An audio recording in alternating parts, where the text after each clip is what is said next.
to Impact, the facility that is hosting the DataHack4FI competition. And I really want to say thank you very much to everybody who came this evening.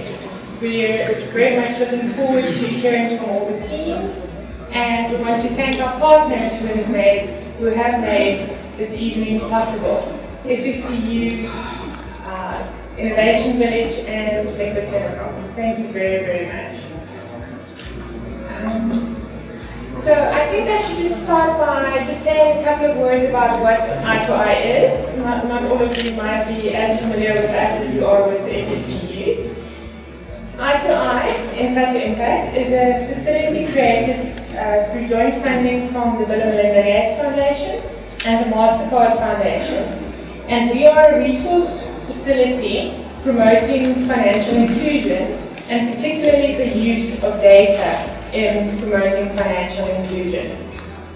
We work in 6 African countries, Uganda being one of them, but we also work in Kenya, Rwanda, Tanzania, Zambia, Uganda, and Ghana.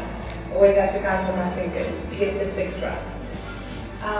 And this DataHack competition, this is actually season 2. We did a very successful season 1, which had a different format. In season 1, we did a more traditional DataHack, and that's where the name came from. But we got teams in on a weekend and kind of see what you can do with the data in a very short space of time.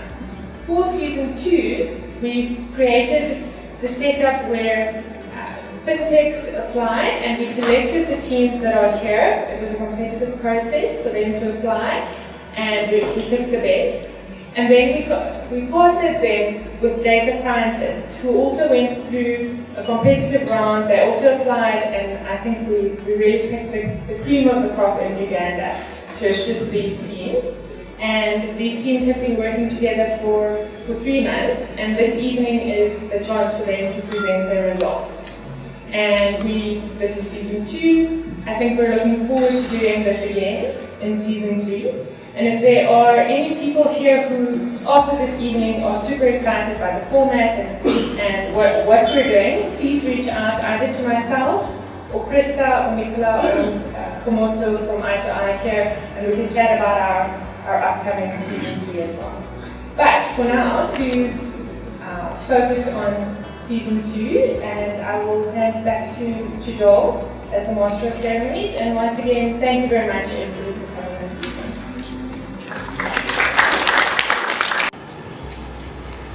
Thank you. Coming up next, I need you guys to be really excited, smile, because my boss is going to be coming up here. It's almost time for a raise. I'm going to call up the Executive Director of Financial Sector Deepening, Mrs. Jacqueline Lucido. Please,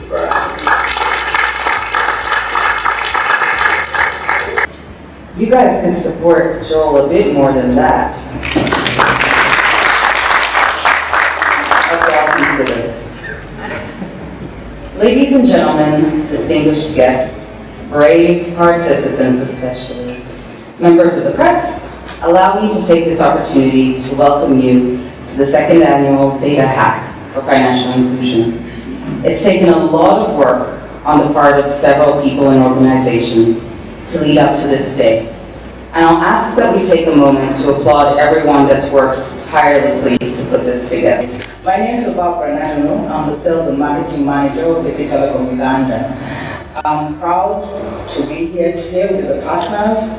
It's been a good team network. It's been lovely. There's so many things that we've planned through the journey, and today I wish all the team members here, because when there's no team, there's no work. Without you guys, this occasion wouldn't be here. We need to support you, and currently our aim is to promote cloud services because everything is going cloud. We're going to offer any possibility or any technology that you would require to help you improve on what you've started.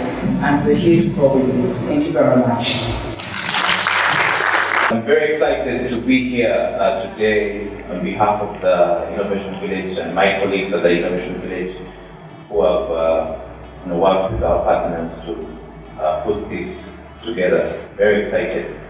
And Our story at the village is really simple, and we believe that everyone out there who has an idea that would transform society should be given an opportunity to see what that idea could become.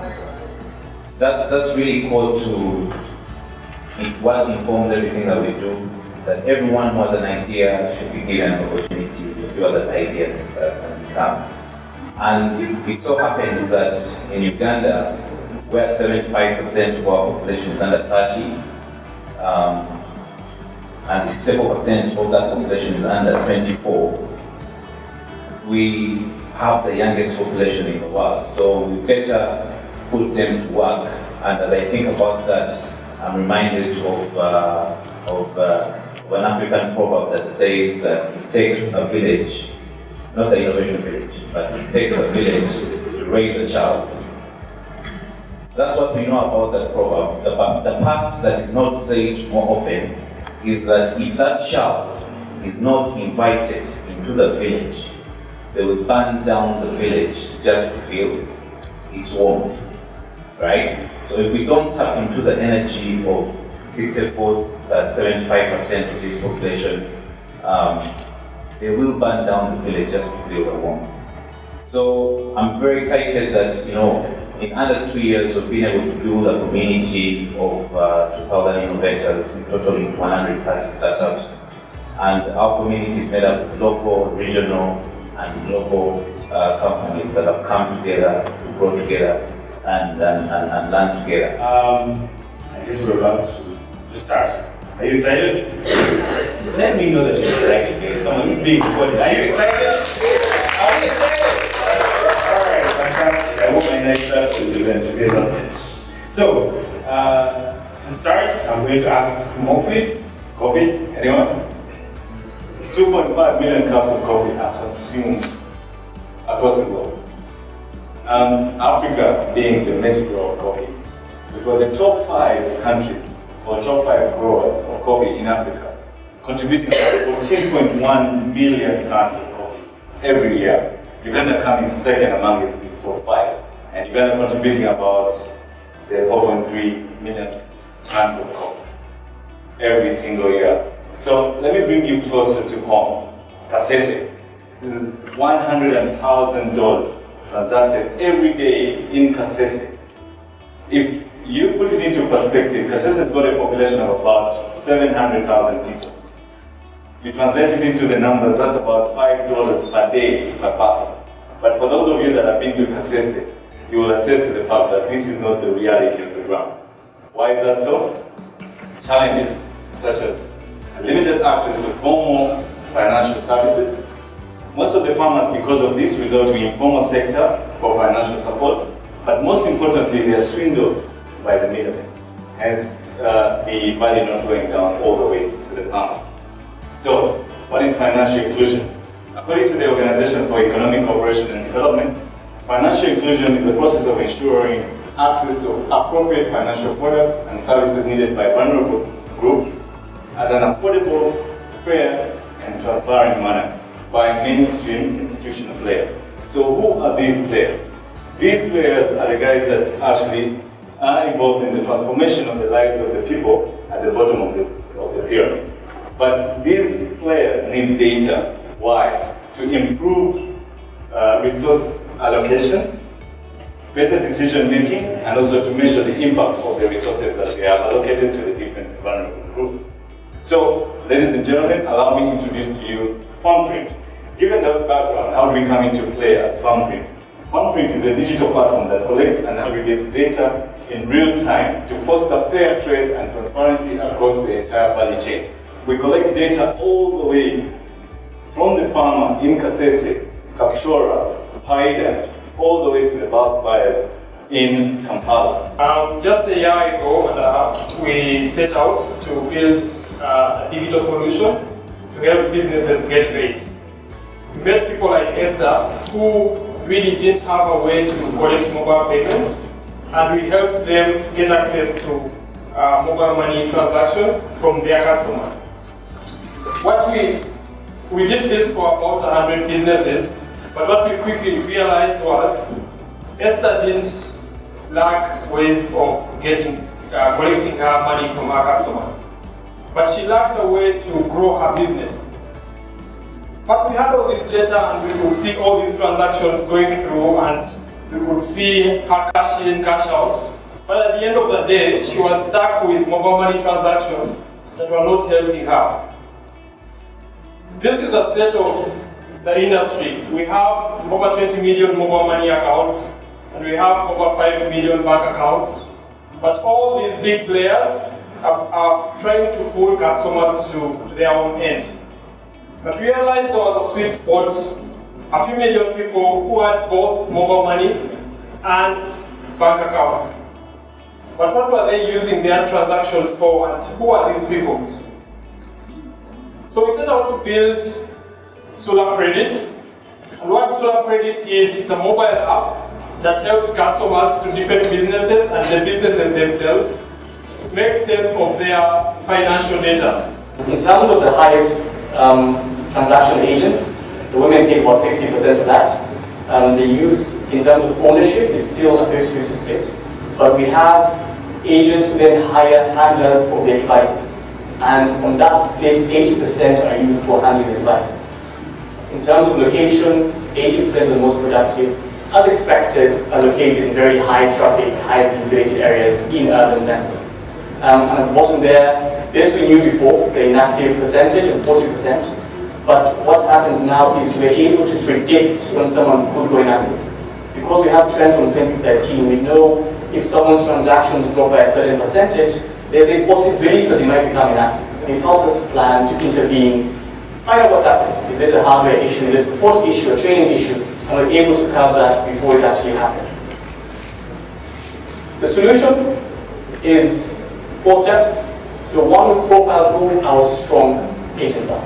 And we're feeding that into a recruitment process. So I'm asking agents to know who they should look for, where they should look. And now we also know how to support these agents better. We support them better, they're able to extend their service to a lot more people in the communities. They're able to work for longer hours because of providing much better support. And that feeds into our product development. So just as I said about the Ministry of Water, we've now gone on to 2 new projects, still in the energy space, and we're setting up specialized agents across northern Uganda to provide a service to the people who don't have access to those payment processes. And it will help those companies and extend the reach of their solution to put more power in homes, extend water sanitation to communities. And the rest for us is just scaling that process. So across Uganda, across our other countries in Africa. And for that, I thank you. This being a data project, you definitely can be able to tell what is going on in the brains of the team here on what we went through. And that will help us increase the food basket. The farms will have increased production and productivity. There will be food at home, which means no one is going to go hungry, and people will have cash in their pockets. And who are the beneficiaries? We have the pregnant women, we have the lame, we have different communities, we have farmers, women, and the youth. And what does this do? It provides a credit ID for everyone, which means even if you are here, even if you're a farmer, everyone in Uganda, in East Africa, in Africa, must have a credit ID which you'll be identified with everywhere you go. What does a credit ID do? Use it to access any services, any capital. You want a tractor hire service, use your credit ID and it connects you. How do we do that? How does DataHack work? You go to sign up via mobile phone, or with our partnership with currently the circles we're working with, 32, you're able to walk into a circle and they're able to create for you an ID which is linked to our platforms. Our solution, we are trying to tailor the farmers to have access to the financial service using their milk. So their data community is milk. So we're also looking at the circles, providing them with a cashless payment, whereby if they are to pay farmers, they're no longer going to use cash. So they'll be able to give them vouchers in form of receipts, and the farmers will redeem this cash at the end of the day. So the background to what we're going to be talking about today is really the first pillar of what financial inclusion is about, access to financial services. Most of the people, most of the products that are generated towards financial services and financial inclusion depend on agents or cash in and cash out points. We're still in the transition from a cash economy to a cashless economy. So these actual points are very key in making sure that the financial services extend to people who are not able to use them. The second point, why we're talking about this, is that in measuring financial inclusion, there are two key parameters. I don't know if anyone can guess them, but proximity to a financial point is one of them, and also the number of financial providers who are in an area. So that's the kind of background we're looking at. So our task was to improve this, from the 57% success rate to 80% success rate for the transactions that are going through the mobile banking switch, M-Circle. So our solution, a mobile banking financial solution for circles, and this is, if you would understand this, circles happen to be located within the communities. They are located within the very communities where you have a lot of need for this financial access. However, the circles themselves are not able to sustain the infrastructure that is able to bring about this financial access. So what we've done, we have first of all automated the circles, and we have linked them at a cost of about $20 per month, compared to the $400 per month that the bank branches would actually spend on. And we have enabled them to deposit, their members to be able to deposit, to withdraw, and to pay their loans. So we decided to create a PayPal. It's simple, it uses USSD, so we're able to, if you've been to a business and saw something that looks like this is us. Okay, so it has a merchant code. I have seen some of our competitors in here, DTB, they're doing the same thing. So while DTB is doing the same business, we're doing the same business, we need to reinvent ourselves to be different from them and continue growing. So PayPal is a merchant solution that helps businesses collect mobile payments. Okay, so while we had, this is Vitalis, our data scientist, so when we got him, we wanted to look at the data that we had. We have people that are trusting us with their money every day. Okay, so just imagine we've been registering high-end businesses, moderate, and then low-end. So I'll give you the same example of Rolex guy. You all know a Rolex guy? The guy that rolls the chapatis at the roadside. Okay? So imagine he keeps getting payments every day through mobile money using our platform. Okay? This guy is taking the initiative to trust us with his money. Okay? So what are we going to give back to him since he's trusting us? So we say, using his data and the payments that are coming, continuously, we can actually rate him and be able to give him a loan. Okay? And then that's how we came up with the PayPal Credit. So PayPal Credit is our loan disbursement platform. With Mambo Pay, we have cards like this that we distribute to kids in secondary schools and upper primary school. Why? Because today in Uganda, for most of you that did their education in Uganda, if you can remember very well, those times when you used not to have pocket money at school and your parents needed to send you money, how were they doing it at the time?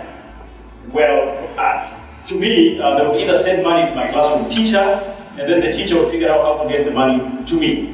But then I want you to think about this. What if a classroom teacher was dealing with, 200 kids in his class? So it would mean he's receiving money, on behalf of 200 kids. He even has no idea how to separate his personal money from the kids' money. So there's just lots of issues around pocket money remittances today, and that's why we actually dive deep into providing these cards to sort of take care of that.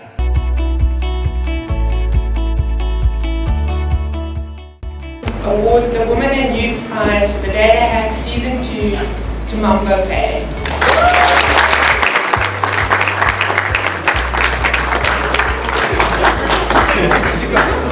The whole team can join. Maybe we need to start.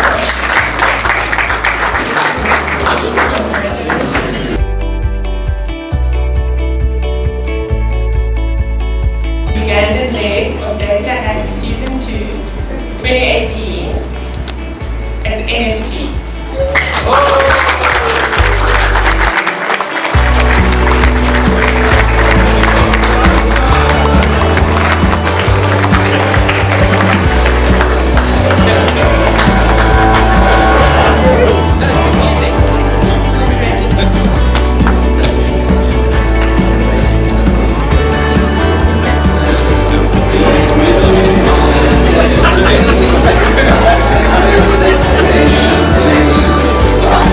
Yes, thank you so much all for coming, and please have a safe trip back home. Good night, and go NFT. Thank you.